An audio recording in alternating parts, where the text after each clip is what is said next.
Anak, tiisin mo lang ha. Makakahanap din ng tulong si nanay.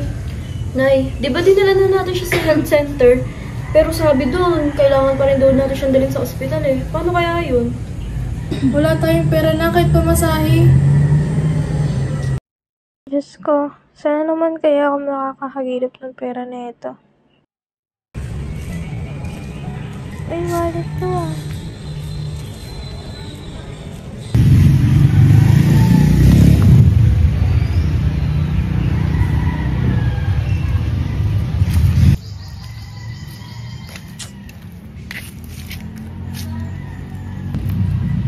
Ano to?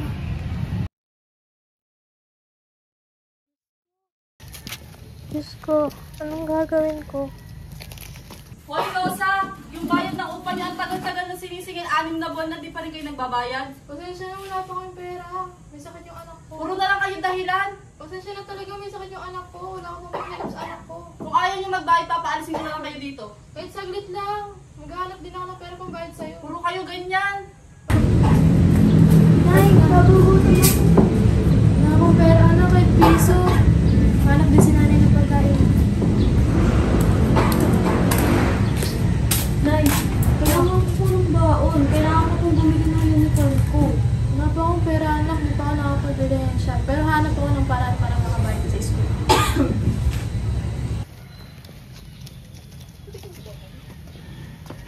Man pong problema. Kung may pera lang ako, hindi ko naman to pag-iisipan pa. Pero hindi sa akin tong napulot ko. Hindi ba't kasalanan yung aangkinin ko to? Pero kasalanan ba na gusto kong maligtas at mapunan ng pangangailangan ng mga anak ko?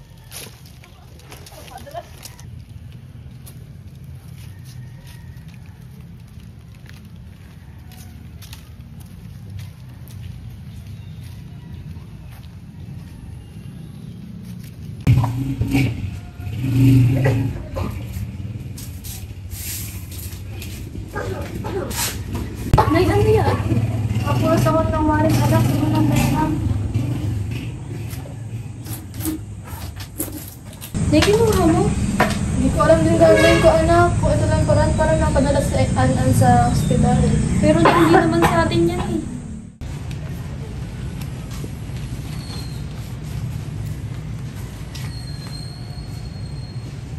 Maria Manalili, Barangay 18.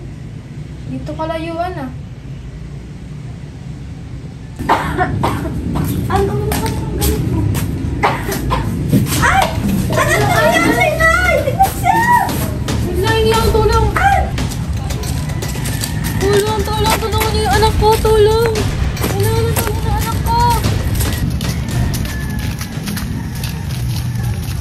Kailangan ko isolde itong pera. Baka sakaling matulungan niya ako, Diyos ko.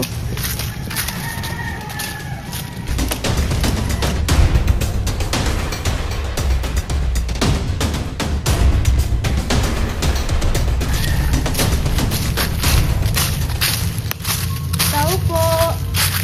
Tao po! Sino yan? Hindi po si Maria Manalili. Oo, ako nga yan. Ito po yung ako po sa kalsada sa inyo po yata. Ay, oo, sa akin ito. Kala ko wala na akong pambiling gamit ko sa maintenance ko. Halika, pumasok ka muna.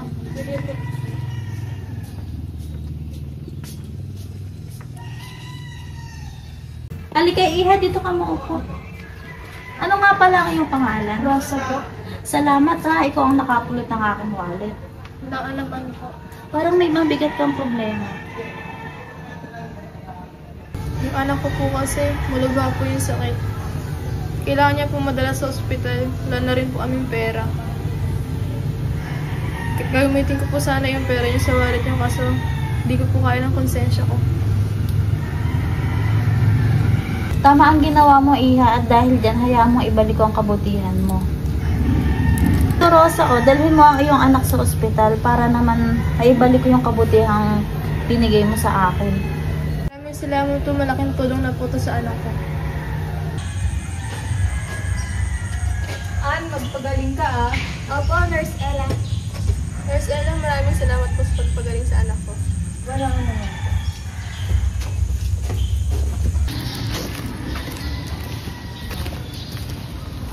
Ay, hoy, Rosa! Magaling na pala yung anak mo. Buti nakalabas na kayo ng hospital. Oo, magaling na si Ann. Marami din salamat sa pag-unawa mo. Sa susunod buwan, makababayad din ako sa'yo. Walang ano man. Ang mahalaga, okay na si Ann. Salamat! Salamat. Mag-iingat kayo ah. Sa mundong walang kasiguraduhan, ang kabutihan ay hindi laging madaling piliin, pero sa bawat pitakang nasusubok ang pangangailangan, may puso pa rin nananahik ang tama. Ang pitaka, pwedeng laman ay pera, pero mas mahalaga kung laman ito ay prinsipyo.